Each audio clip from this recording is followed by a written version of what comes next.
buenas tardes. Un programa clave a una semana de las elecciones, el último Red Social antes de las elecciones del próximo domingo.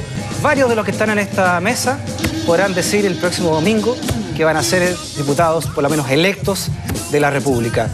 Uno que ya es diputado pero quiere ser senador, Carlos Montes. Bienvenido, Carlos, a Red Social. Buenos días. Candidato a senador por Santiago Oriente. Max Pavés, abogado de la Fundación Jaime Guzmán, concejal por Conchalí. Bienvenido, Max Pavés. Muchas gracias por la invitación. Encantado. Candidato a diputado por Rancagua del PPD, cientista político, Eduardo Vergara Bolvarán. Gracias, Frey. Un placer volver a verte. Bienvenido a Red Social. Gracias por el piropo. Candidato a diputado, estaba la noticia también, por Santiago Centro, señor Felipe Cast. Muchas gracias por la invitación. ¿Cómo está la cosa por el Santiago Centro? Muy buena. Voto a voto me han dicho que está eso. Muy entretenido, estamos muy contentos, así que espero que nos vaya muy bien el próximo domingo. Este puesto vacío que está acá, el de siempre, Carol Cariola, secretaria general de las Juventudes Comunistas, que es candidata a diputada por Independencia Recoleta. Ya luego se nos suma Carol Cariola al panel. Espiritualmente. Jaime Belolio, prosecretario de la UDI, candidato a diputado por BRIN, por Rancagua, candidato a Tango y Paine. Rancagua no. Ah, no. Un poquito más acá, Paine, Rancagua. San Bernardo. La cosa sureña siempre se da la cosa bonita, ¿no? Súper bueno tu comentario. Primera nota para conversar el día de hoy. ¿Qué pasó finalmente con el Observatorio Judicial? ¿Se pegó los brazos en los pies el gobierno? ¿Dejó la idea tendida? ¿Qué pasó con la polémica? Vamos la nota de hora 20 y de ahí vimos el debate en Red Social. Ni la modificación que tuvo el polémico proyecto del Observatorio Judicial detuvo la avalancha de críticas hacia la iniciativa levantada por la candidata de la Alianza, Evelyn Matei. Tras una serie de conversaciones entre la Universidad Adolfo Ibáñez y el Ejecutivo, finalmente la Casa de Estudios, que se adjudicó el proyecto para crear el observatorio, impulsará la medida de forma autónoma, sin recursos estatales.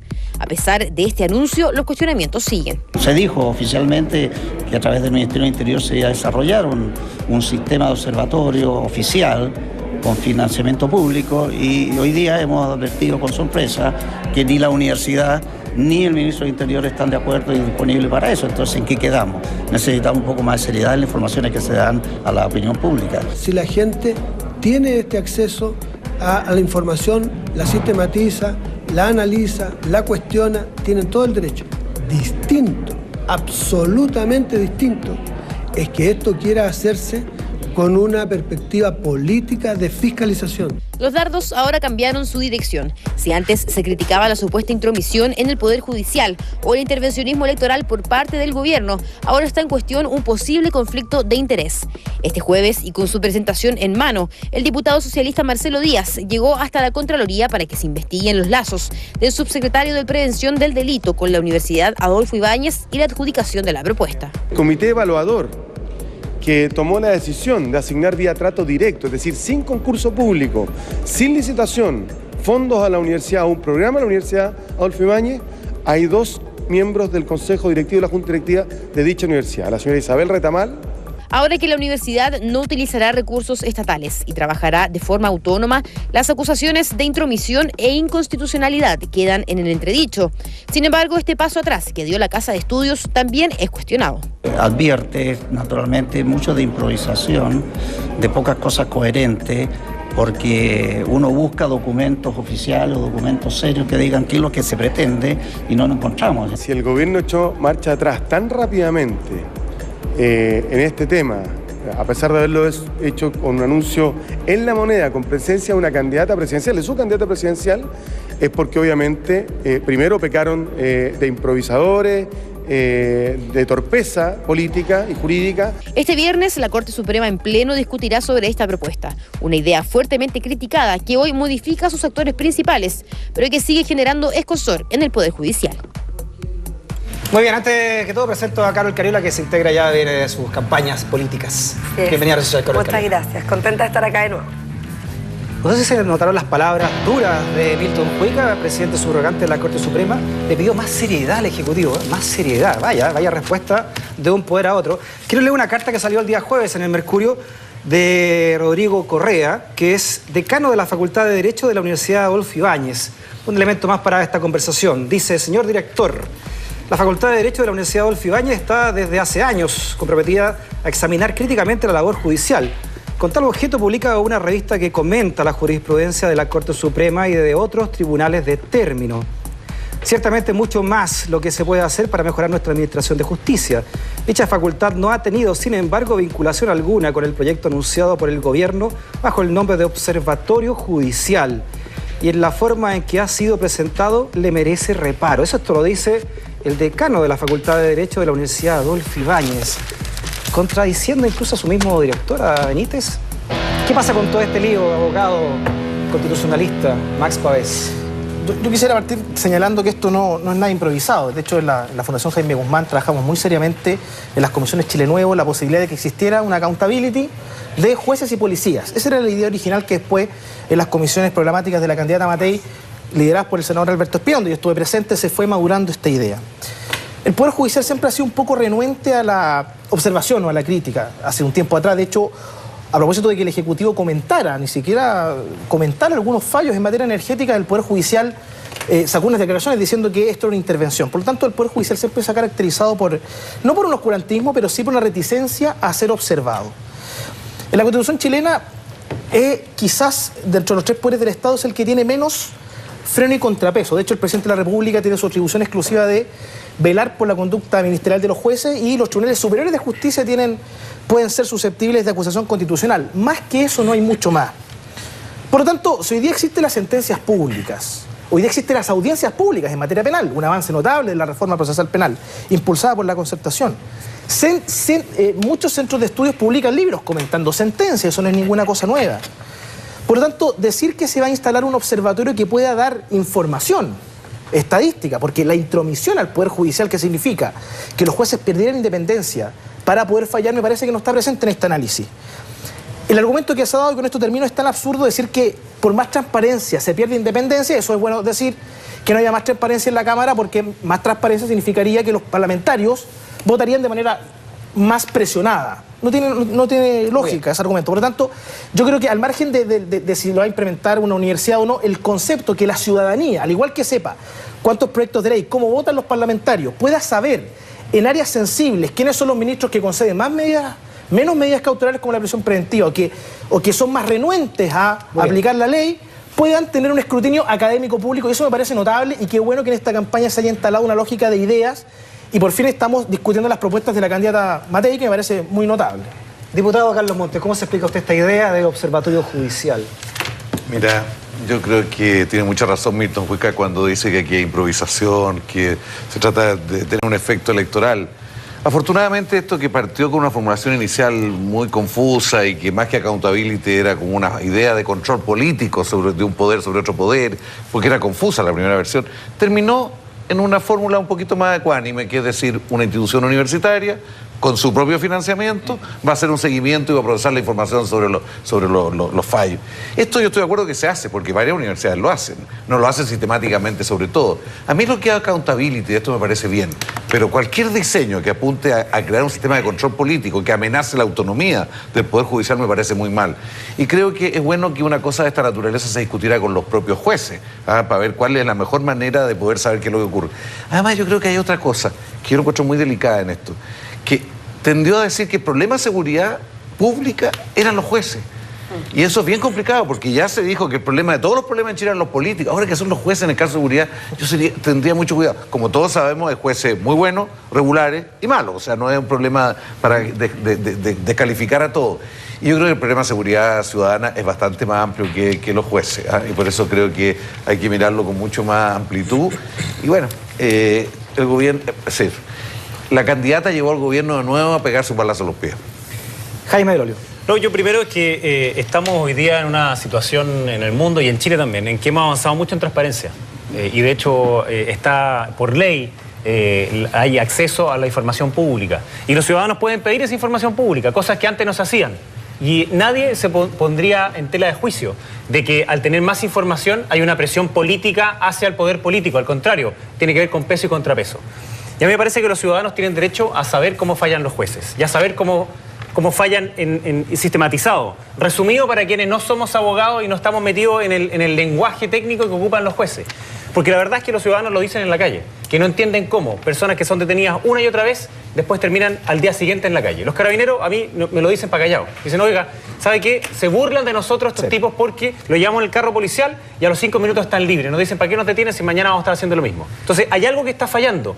Tiene que ver con las leyes, tiene que ver con la labor de los fiscales. Necesitan, obviamente, mayor cantidad de personas que ayude a terminar las causas, pero también hay un problema grave, que los fiscales tienen parte de su sueldo, es un bono por causa cerrada. Entonces, si hay alguna causa en la cual no tiene ninguna pista, va y se cierra el tiro. No hay ninguna diligencia que se esté pidiendo. O sea, este observatorio tú dices que vendría a ayudar a saber cuáles son los buenos y los malos jueces. Yo creo que de todas maneras. ¿Y cómo se define eso en términos sociales? ¿Qué es lo que es un buen juez o un mal juez? Yo creo que es una pregunta difícil de contestar, porque en algunos países pasa en Estados Unidos, por ejemplo, que algunos de estos jueces se eligen democráticamente. Claro. Entonces se expone públicamente todos los fallos. Y a veces la presión popular puede llevar a que el tipo sea muy duro. Incentivo perverso, sí. Puede ser un incentivo perverso con respecto a la justicia. A mí lo que me interesa es que los jueces fallen a favor de las personas y no hoy día que utilicen el criterio como un juez que utilizó el criterio para dejar libre a un pedófilo y al día siguiente después tener que andar buscándolo.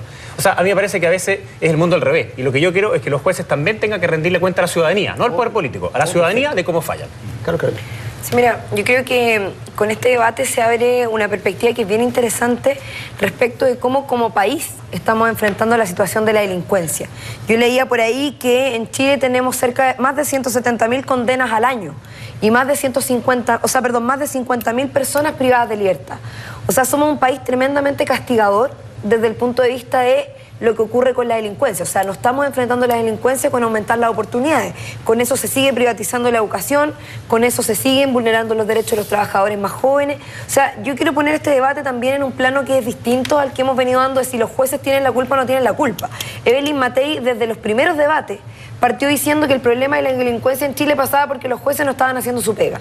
Yo me acuerdo perfectamente, partió por ahí, después ahora salió con el tema del observatorio, ha sido duramente criticado, no solamente por el Poder Judicial, sino que también por expertos en seguridad. Yo el otro día escuchaba a una experta en seguridad que es peruana, ¿cómo se llama? Lucía Damer. La Lucía, que decía que esta no era la solución al problema de la delincuencia y la seguridad en Chile, que realmente es un problema. O sea, Piñera dijo, vamos a terminar con la puerta giratoria y le vamos a poner un candado.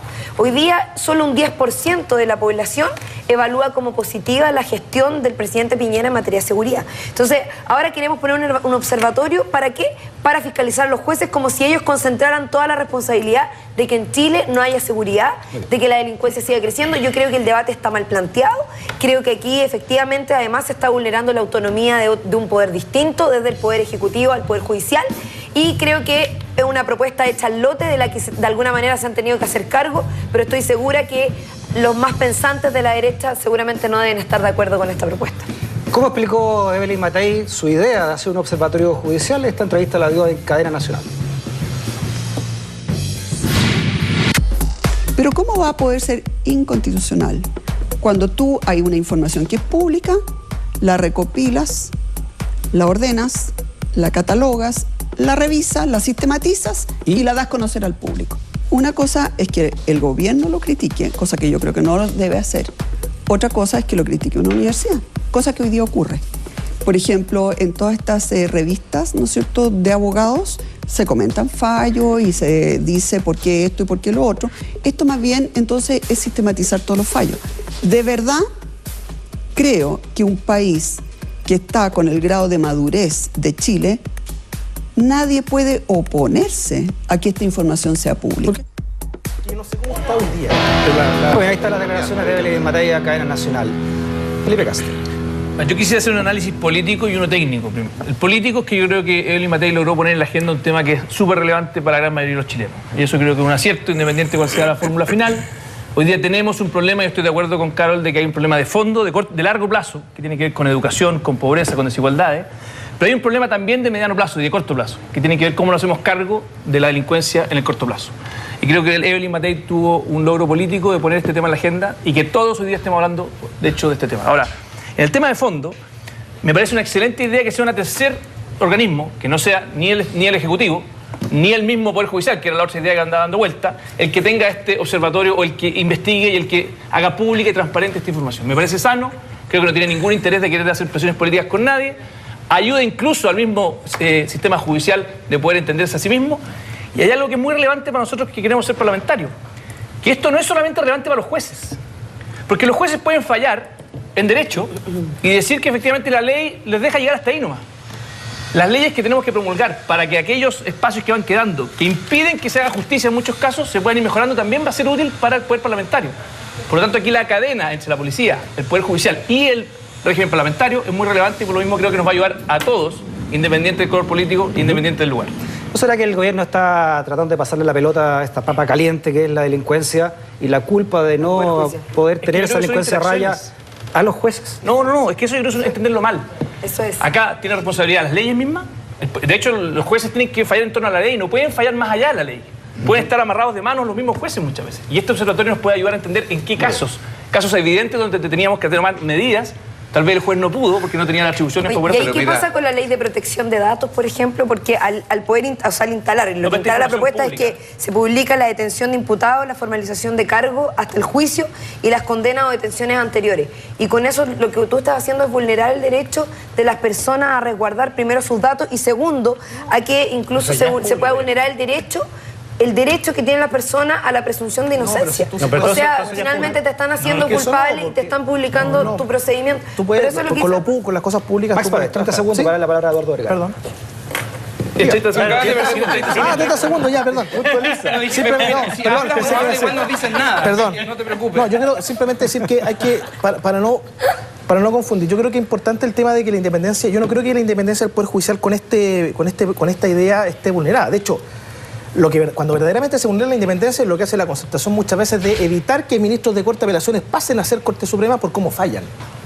Porque no les gusta que la aplicación de la ley de amnistía, porque por ejemplo no les gusta la aplicación de un criterio, y de hecho eso lo vimos a propósito de mitad de año cuando el senador Frey manifestó que no había que aprobar un ministro por cómo fallaba en determinados casos. Eso es lo que es peligroso y eso lo promueve la Constitución. También pasa con Carlos Cerda ahora que hay gente que no lo quiere aprobar el Senado del oficialismo. Eso no tiene nada que ver con el observatorio judicial y ahí se hay un control político que hay que mirar con mucha atención. 30 segundos más, joven. Gracias. Eduardo Vergara. A ver, primero yo creo que hay un elemento político que lo tenemos que consensuar, que la campaña de Sebastián Piñera, cuando en su campaña presidencial la promesa más grande que hizo se transformó en un verdadero fracaso. Y frente a ese fracaso y la manera en que la alianza enfrenta ese fracaso rotundo es tratando de ejecutar promesas de populismo penal. Lo que vemos hoy en día es una excusa para justificar una lógica de mano dura que ha perdurado en la lógica de seguridad de la derecha.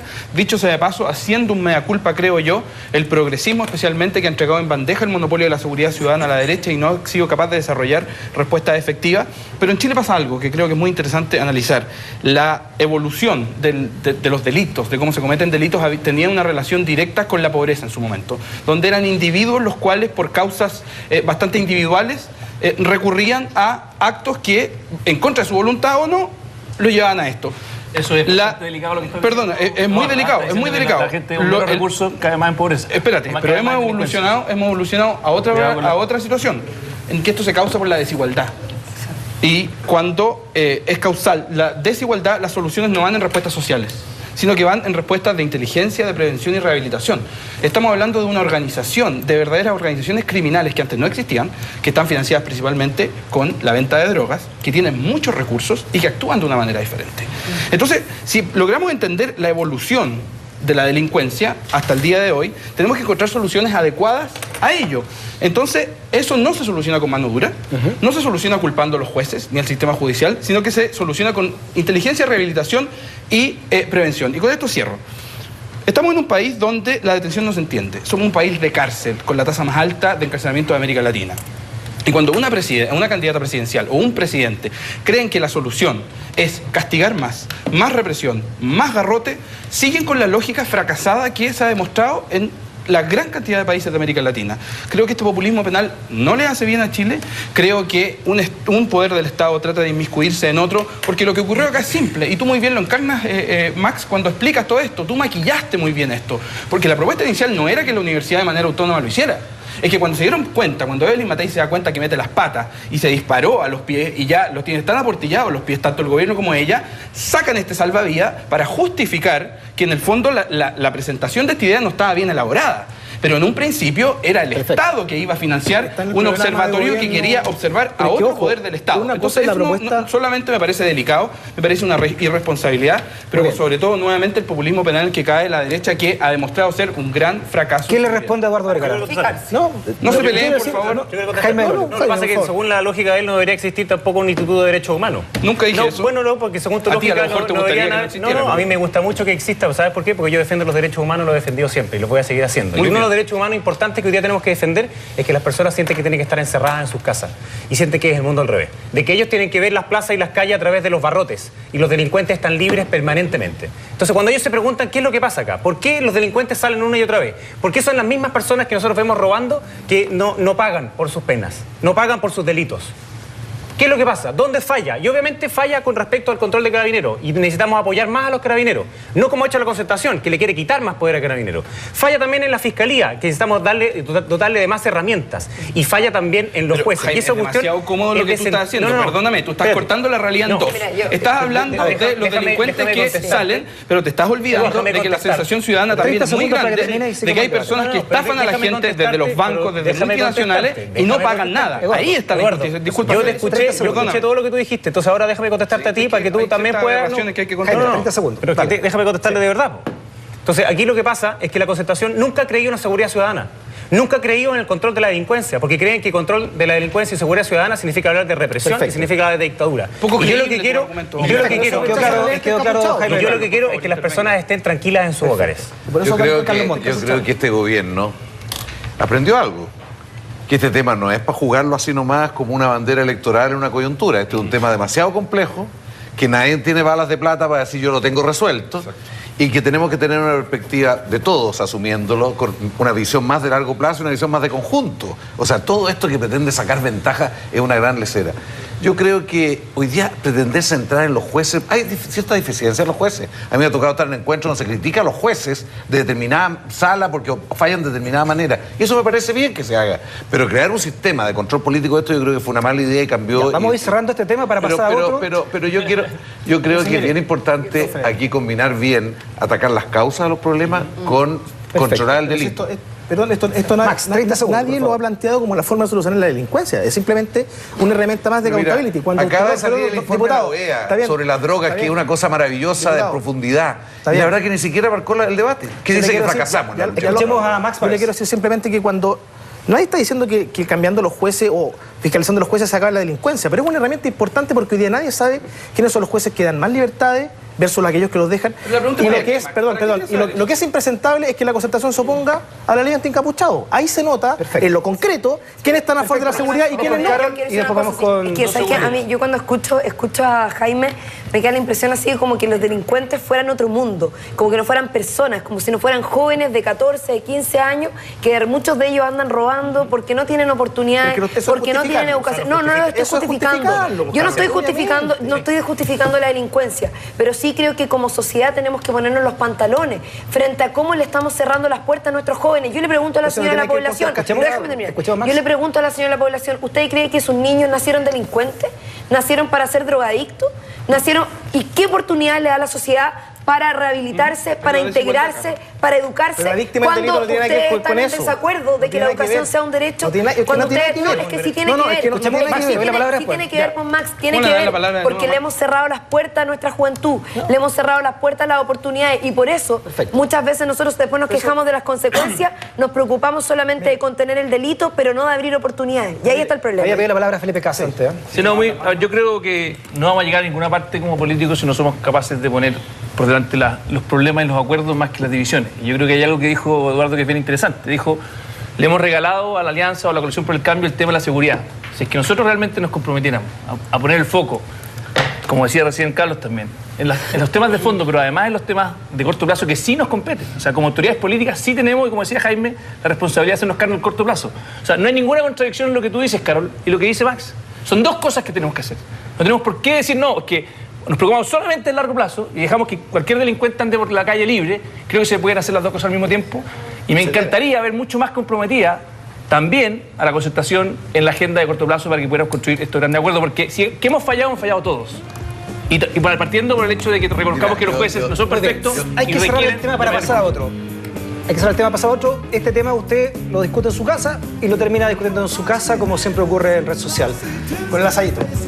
Una semana, menos de 2 semanas de las elecciones, comenzó ya la polémica si el gobierno estaba o no estaba interviniendo electoralmente. Hubo un pronunciamiento del Contralor a favor del gobierno y, por supuesto, hubo palabras desde la vocería de Michelle Bachelet en contra de este supuesto intervencionismo. ¿Cómo le respondió Evelyn Matei a Elizalde respecto de esto? Lo escuchamos y lo discutimos en red social. La Concertación está sistemáticamente negándose a aprobar aquellas leyes que son importantes para controlar la delincuencia y además cada vez que uno dice, oiga, votaron en contra, salen a la descalificación personal. El señor Elizalde me tiene bastante hasta la corona porque siempre descalifica personalmente, nunca presenta un argumento de nada. Nunca dice, mire, estamos a favor de esto por tales y tales razones o estamos en contra de esto por tal y tal razón. No es capaz de eso. Hasta la corona. Tenemos también la respuesta de Elizalde a estas declaraciones de Matei. Vamos a darlo un poco más adelante. Eduardo Vergara, ¿hay intervencionismo de este gobierno? ¿Siempre ha sido así? ¿Es lo que le corresponde? Según el Contralor. Primero que todo, creo que es importante destacar que los comentarios de Evelyn Matei a esta altura del partido poco importan y no deberíamos ni siquiera darle el minuto de la hora, porque hay temas mucho más importantes. El nivel de intervencionismo que hemos visto en esta campaña yo creo que es brutal. Y se separa en 2 cosas. Uno, las acciones concretas, pero yo hoy me quiero centrar en los silencios, en la tolerancia y cosas que están ocurriendo con detalles mínimos que permiten que el Estado vuelque su capacidad y también su silencio para promover desesperadamente a sus candidatos. Y desafortunadamente para la misma derecha, la gente se está dando cuenta. Yo he participado en eventos municipales o en eventos de gobierno donde parecen verdaderos actos de campaña de candidatos. Pamela, que tú la conoces muy bien, ella está muy indignada por esto, ha tenido golpes muy fuertes con Pamela Medina, con el alcalde, por lo brutal que el municipio junto al gobierno están actuando. Yo he hecho muchas denuncias. Les quiero mostrar solamente uno de los silencios de algo que está ocurriendo en Rancagua de manera muy brutal y lo tuvimos que denunciar. No sé si Carlos me puede ayudar. Cámara 3. Pero todos los letreros gubernamentales que anuncian obras, pavimentaciones o obras del gobierno están tapizadas con propaganda de Evelyn Matei, de candidatos a senadores, a diputados, el mismo alcalde, dejando siempre el logo del gobierno y muchos de los mensajes. ¿De dónde sacaste Esto está en la Vicuña Maquena, creo. Pero estoy hablando de más de 30, 40 letreros. Hicimos las denuncias respectivas esta semana, afortunadamente con mucha atención mediática, porque el nivel de carepalismo, esto se merece el carepalo al final, pero el nivel de carepalismo del alcalde, de los candidatos a diputados, a senador y la presidenta, yo creo que es sin precedentes. Y esto es, mira, es un detalle, pero habla de los silencios. Esto, cuando el alcalde baja toda la propaganda, no baja esto. Y la gente se pregunta, ¿por qué hay una asociación directa con una obra del Estado? Más caminos para Chile, estamos pavimentando y los candidatos al lado. Creo que eso es brutal, creo que nos hace mal y hemos visto señales que son muy preocupantes y que, bueno, con razón al gobierno les va a costar muy caro y a las candidaturas de la Alianza también. Tenemos la respuesta de Elizalde a las palabras de Evelyn Matei. Yo creo que las declaraciones de Evelyn Matei se enmarcan dentro de un contexto de desesperación, producto de que su candidatura no prendió. Pero hay temas bastante más importantes, o sea, que hoy día la discusión sea el debate entre una candidata presidencial y un simple vocero, creo que no corresponde a lo que los chilenos nos están pidiendo. Hay que hablar de los temas de país. Los problemas que afectan en la vida cotidiana a los chilenos son muchos. Y por tanto, yo creo que lo que hay que hacer aquí es un debate con altura de mira respecto de cuáles son las propuestas de futuro de los distintos candidatos. La respuesta de Elizalde ahora 20. Jaime del Olio, intervencionismo electoral. Mira, yo primero quiero decir que tiene razón Elizalde de que no se merece Chile que haya una discusión entre el vocero de una candidata y una candidata. El problema es que la candidata del otro lado no quiere hablar. Entonces, cuando decía Eduardo que los comentarios de Evelyn Matei y que los silencios... Bueno, efectivamente el problema acá son los silencios de Bachelet, que permanentemente lo que hace en este caso es poner a Elizalde para que vaya y descalifique personalmente a Evelyn Matei y no haga ningún debate de ideas, ninguno. Simplemente descalificaciones. Entonces, eso es obviamente algo que uno no quiere ver. Y con respecto al intervencionismo, yo creo que aquí no caben empates, pero el intervencionismo brutal que nosotros vimos durante los 20 años de la Concertación, en donde habían intendentes que tenían papelitos de uno de los candidatos, era una cuestión impresionante. Pero te contradices, entonces, Jaime, acabas de hablar de no empate y lo que estás haciendo es empatar, hombre, por favor. Como no quiero empatar, yo quiero decirte que todas aquellas personas que consideren de que hay un intervencionismo tienen que recurrir a la Contraloría. Y ahí es lo que el Contralor dice. Entonces, si tú lo hiciste, me parece muy bien. Medios también. Y los medios también. Y el Contralor lo dice. Hay mucho de esto de que es público, hablan, pero después no nos llegan ni las pruebas, ni tampoco los escritos. Si quieres te regalo. Ya suena Jimi Hendrix de fondo, así que vamos a dejar este tema acá. 4 minutos. Sigue el debate aquí en El candidato que está ahí. Muy bien, estamos haciendo el último red social antes de las elecciones del próximo domingo. Varios de estos contertulios de hoy van a ser diputados electos a partir del próximo domingo. Así que senadores. Senadores también. El pelo te queda donde mismo. Espera, hay un senador acá. Ya, sigamos con el tema, si no hay intervencionismo electoral de parte del gobierno. Carlos Terreda. Mira, o sea, yo creo que sería absurdo negar que no hay intervencionismo electoral. Claramente lo hay, o sea, es cuestión de ver la payasada que hicieron de inaugurar un memorial que no estaba terminado la semana pasada, donde invitaron a los candidatos presidenciales 48 horas antes y casualmente llegó solamente Israel y Evelyn Matei a inaugurar un memorial de las personas que murieron en el terremoto del año 2010, en el maremoto, y que lamentablemente hoy día la misma gente salió a rechazarlo, lamentablemente para el gobierno.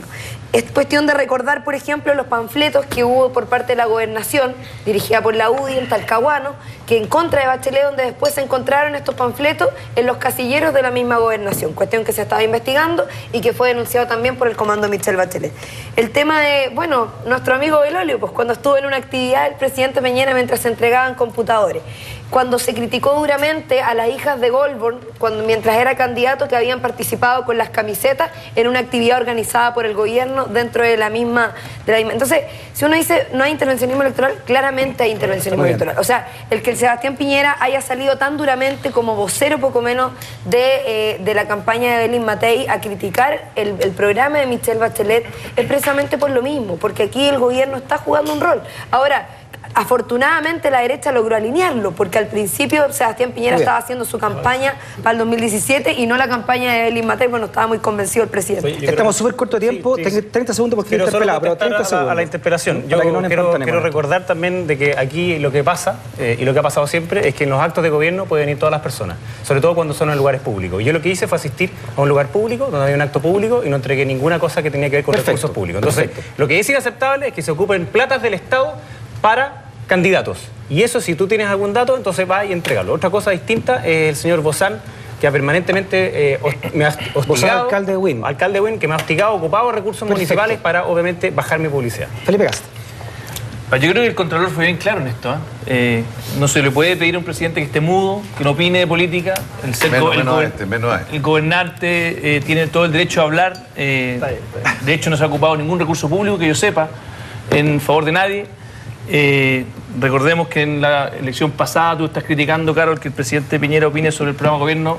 Tu candidata presidencial en la elección pasada, su ministro de Hacienda... No que opine, que salga a destruirlo, o sea, eso fue lo que hizo. Fue filmado en el acto de preparar minutas para el programa de gobierno, no siquiera para opinar, sino que para el programa de gobierno. 30 segundos Entonces creo que, de nuevo, no caigamos en el empate, tratemos de focalizarnos en aquello que es relevante, que son las ideas. A mí me parece sano que hayan ideas discutiéndose, no me parece que tengamos que hacer de esto un tremendo tema. Y si es que vemos recursos públicos involucrados, tenemos que ser implacables en la materia. Carlos Montes. Mira, siempre ha habido algún nivel de intervencionismo.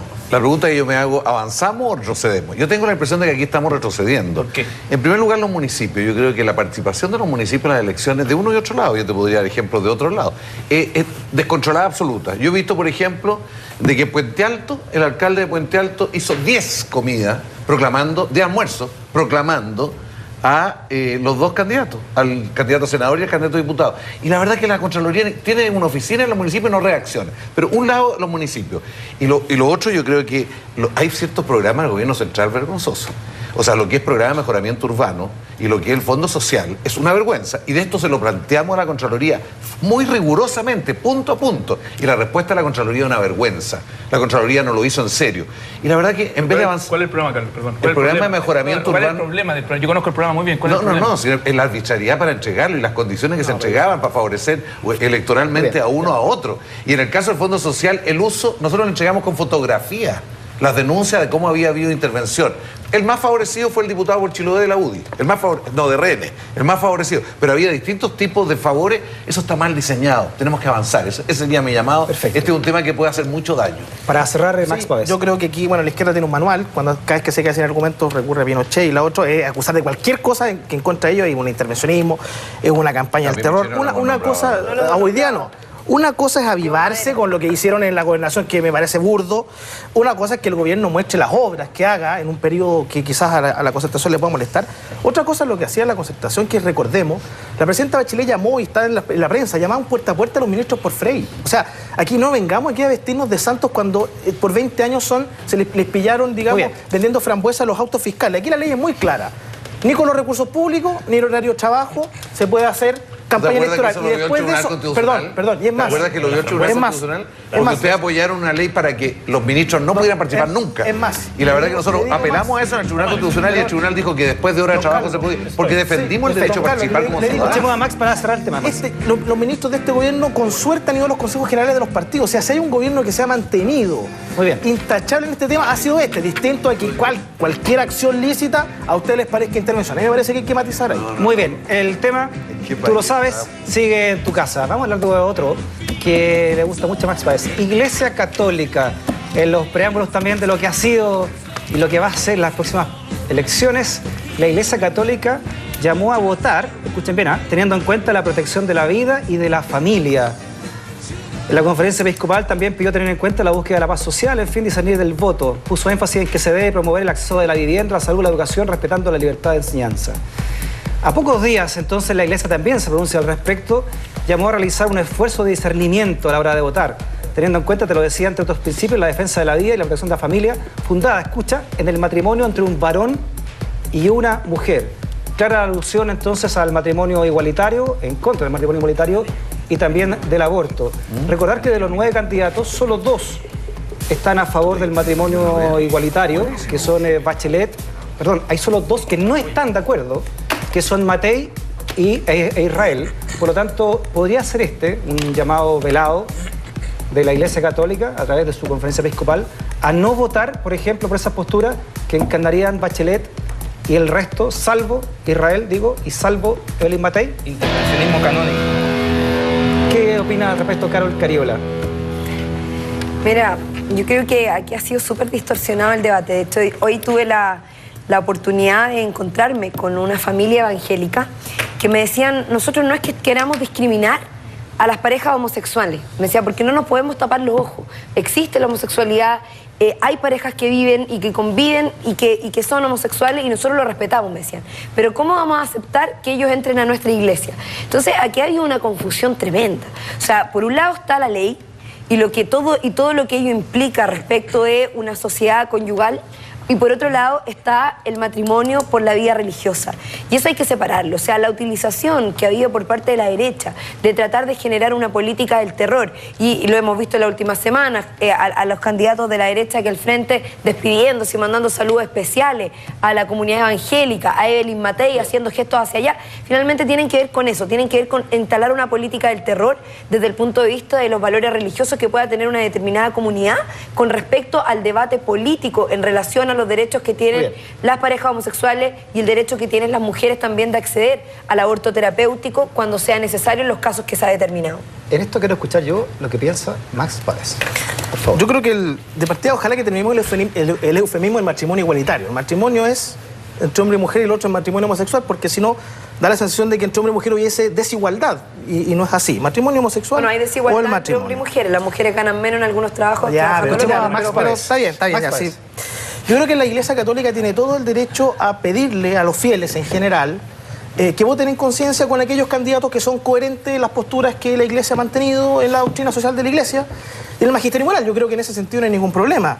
De hecho, está exigiendo lo mínimo, que es decir, bueno, voten por aquellos que... Llamar a los católicos a que voten en coherencia con las personas que sostengan las posturas magisteriales. ¿Es un llamado a votar por Matei o por Israel? Es que no hay eso, no hay un llamado. Es decir, porque hay un llamado a los candidatos parlamentarios también. O sea, la Iglesia, ¿qué es lo que pide en esto? Y esto yo no quiero hacer ninguna vocería, pero simplemente decir, mire, de toda la Cámara Parlamentaria usted prefiera, en aquellas materias que son sensibles, aquellas que son coherentes con este magisterio. Y a mí me parece que tiene todo el derecho. Como también, bueno, si los candidatos de la izquierda no están a favor de la vida, no están a favor de la familia, bueno, que lo digan y hagan ese mismo llamado. Oye, pero qué absurdo lo que está diciendo, Max. ¿Cómo no vamos a estar a favor de la vida? Es que es una falta de respeto. Alguien que está a favor del aborto no está a favor de la vida, ni aquí ni en la quiebra de la Gil. Entonces, eso, digamos, Max, 30 segundos para terminar. Y tiene todo el derecho de la Iglesia en estos temas que son de orden moral, manifestar su opinión y pedir coherencia a los cristianos. Me parece que está muy bien. Eduardo Vergara. No. A ver, yo creo que dos cosas. Uno, concuerdo con Max. Creo que una iglesia que tiene ciertos principios, ciertas creencias, tiene todo su derecho a llamar a sus fieles a que actúen electoralmente, como sea, de acuerdo a eso. El problema es que vivimos en una ciudad tremendamente hipócrita, donde los mismos que van a misa y se pegan en el pecho los domingos no son capaces de darle más sueldos dignos a sus empleados, de defender los derechos sexuales y reproductivos de las personas, porque los defienden solo en el barrio alto, donde la píldora después se vende igual, donde los abortos ocurren igual, pero en mejores condiciones que las mujeres pobres, que tienen que verse enfrentadas a condiciones sanitarias precarias, a que la píldora del después no sea accesible. Y tuvimos este debate respecto a los condones la vez pasada. En el fondo, el tema es por qué los ricos pueden comprarlos y accederlos, pero el tema es los pobres.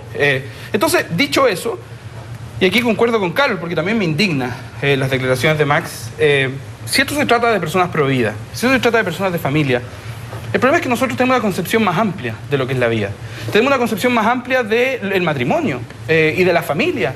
Creemos en la familia hombre-mujer, creemos en la familia hombre-hombre, mujer-mujer. La Iglesia en el contexto de hoy. ¿Por qué la Iglesia en el contexto del Chile de hoy hace esta declaración? ¿Está quedando atrás el Chile de acuerdo a la CEP, a lo que cree la CEP? No, yo creo que, mira, ¿sabéis lo que pasa, Freddy? Aquí hay una relación entre una élite conservadora del país y una élite conservadora de la Iglesia. Pero no nos olvidemos que hay gran parte también de la Iglesia católica que ha trabajado de manera fuerte y históricamente por los pobres, por derechos humanos, etc. 30 segundos. La pregunta es quién tiene la influencia y quién tiene el sartén por el mango, y suele ser los mismos que se pegan en el pecho. Felipe, 30 segundos, por favor. Ya está sonando Jimi Hendrix. 30 segundos. Yo soy probablemente el más liberal acá de los que están en la mesa, de los que están a este lado de la mesa. Pero dicho eso, no hay mucho que a este lado de la mesa probablemente. Pero quiero decir una cosa, me parece muy grave que se estigmatice la Iglesia, siendo que, y la ocupan la Iglesia en forma bastante despectiva, siendo que fue la que más defendió los derechos humanos en Chile. Yo lo acabo de separar. Siendo que esta semana fue la que hizo que nos juntáramos varios parlamentarios, Felipe, para firmar un acuerdo de inclusión para los niños con capacidades distintas. Entonces me parece que poner a la Iglesia simplemente en esta materia, y la Iglesia tiene todo el derecho, a decir lo que piensa en cualquier materia. Usted en su casa sigue el debate porque ya apareció este señor. Ya apareció, ¿eh? El cara de palo. 4 minutos entregamos los cara de palo awards aquí en Paz Social.